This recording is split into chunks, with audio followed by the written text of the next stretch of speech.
Good morning, student. We already start first unit building component, and we are already study building and classification. There are two type of building classification. First one is a based on occupancy, and second one is a based of type of structural system. Based on occupancy means residential. There are 9 groups. First one is a residential building, educational building, institutional building, assembly building, business building, industrial, store, and hazardous building. And structural system, there are 3 type of structural system building. First one is load bearing structure, second one is a family structure, and third one is a composite structure. उसी तरह हमने load bearing structure और family structure का difference भी देखा था. ये हमने कंटेंट लास्ट लेक्चर में पहले ही पढ़ चुके हैं. Now today we are start with a new content component of building. So first component is a substructure. Substructure means it is a part of a building that lie between below the plinth level or support part of a structure. Substructure means ground level के नीचे का जो हिस्सा रहता है जहाँ पे हम फाउंडेशन कहते हैं उसे कहेंगे substructure. Second one is a super structure. It is a part of the structure which lie above the plinth level. Means ground level के ऊपर का जो स्ट्रक्चर है, जैसे कि हम वहाँ पे प्लिंथ लेवल से स्टार्ट करते हैं तो कॉलम, बीम, वॉल, ये जो स्ट्रक्चर आते हैं वो कहाँ आएंगे? सुपर स्ट्रक्चर में. ठीक है. Third one is a damp proof course means DPC. The water proof course provided in between substructure and super structure to stop the dampness entire in the building is called as a damp proof course means DPC. DPC हम कहाँ provide करेंगे? Ground level पे, जहाँ पे super structure and सब structure के between. क्यों? ताकि जो नीचे के हिस्से में जो पानी आने वाला है उसका कुछ इफ़ेक्ट हमारे सुपर स्ट्रक्चर पे ना हो. मीन्स डैम्पनेस रुकवाने के लिए हम डैम्प प्रूफ कोर्स प्रोवाइड करते हैं. ठीक है. Next one is a foundation. Foundation means क्या? The lower most part of a structure below the ground level provide a base for a superstructure and transmit the load to the superstructure to subsoil. Foundation का क्या काम है?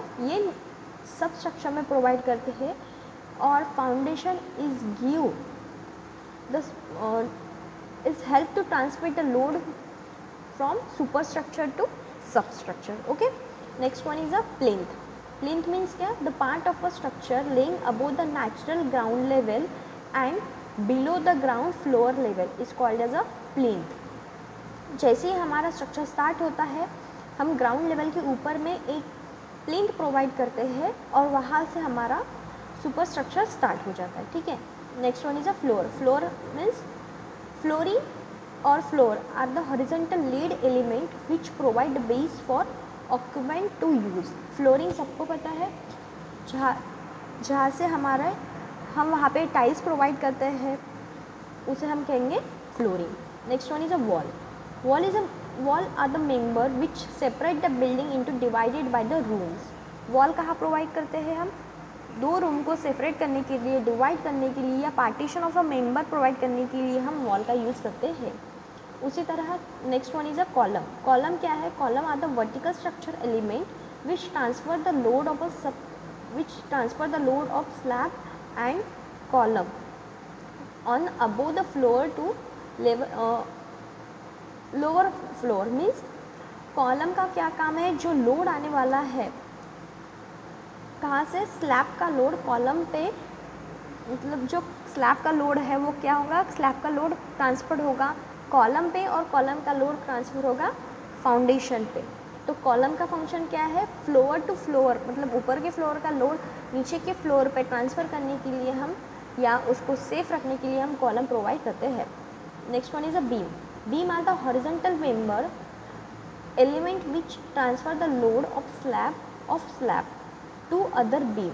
Means slab का load beam पे transfer करने के लिए हम बीम का यूज़ करते हैं और बीम क्या है? Horizontal member of a building. Next one is a roof. Roof are covering built over a top of a building which a purpose of protect of occupant against the climatic condition. Roof means क्या, just like अ slab, जहाँ पे हम कहीं ऐसे जगह होता है जहाँ पे हम शीट यूज़ करते हैं, एब्सॉर्ब शीट या एसीसी शीट प्रोवाइड करते हैं, जहाँ पे स्नोफॉल बहुत ज़्यादा होता है, वहाँ पे हम स्लोपिंग रूफ प्रोवाइड करते हैं, उसे हम कहेंगे रूफ। क्यों हम रूफ प्रोवाइड करते हैं? It is a top most part of a building to protect against the climatic condition. Okay, next one is a slab. Slab क्या है? Slab are the element which divided a building in horizontal component known as floor. Floor slab भी एक प्रकार का slab भी एक प्रकार का फ्लोर ही है। It is a upper most part of a slab. अगर हम ग्राउंड फ्लोर पे और फर्स्ट फ्लोर के इन बिटवीन जो स्लैब प्रोवाइड करते हैं उसे हम क्या कहेंगे? फ्लोर। और जो ऊपर का हिस्सा है जहाँ पे हमें कुछ भी कंस्ट्रक्शन करना नहीं है उसे भी हम कहते हैं स्लैब। ठीक है। Door, next term is a door. Door are the opening to individual room for circulation in out of the building into the room. Door क्यों प्रोवाइड करते हैं? सभी को पता है, एक रूम से दूसरे रूम को जाने के लिए, सर्कुलेशन प्रोवाइड करने के लिए हम डोर का यूज़ करते हैं। Next one term is window. Window are opening the generally constructed to the external face of a wall which provide the light and the air inside the room. Window हम क्यों provide करते हैं? Generally हम बाहर के हिस्से में जो एक्सटर्नल वॉल रहती है वहीं पे हम विंडो प्रोवाइड करते हैं ताकि विंडो से हमें हवा और लाइट मिले। ठीक है। Next term is a staircase.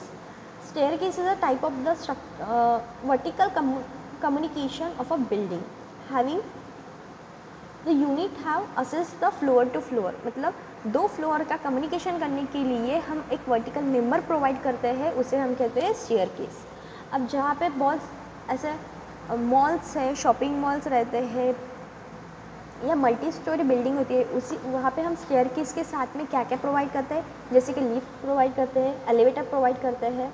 क्यों? ताकि फर्स्ट मतलब फ्लोर टू फ्लोर कम्युनिकेशन किया जाए। ठीक है। Next term is a parapet. Parapet wall means it is a type of wall which constructed as external face of terrace. Parapet wall कहाँ provide करते हैं? हम टेरेस पे और बालकनी में। क्यों? ताकि वो सेफ और ऑक्यूपेशन अगेंस्ट द फेल रहे। और वो कहाँ हम प्रोवाइड करते हैं? It is a type of wall to constructed as external face of a building. ठीक है। Next one is a lintel. Lintel are the horizontal member fix above the opening. Lintel कहाँ प्रोवाइड करते हैं? जहाँ पे opening provide करनी है वहाँ पे हम लिंटल प्रोवाइड करते हैं। ठीक है। नेक्स्ट वन इज अ सिल।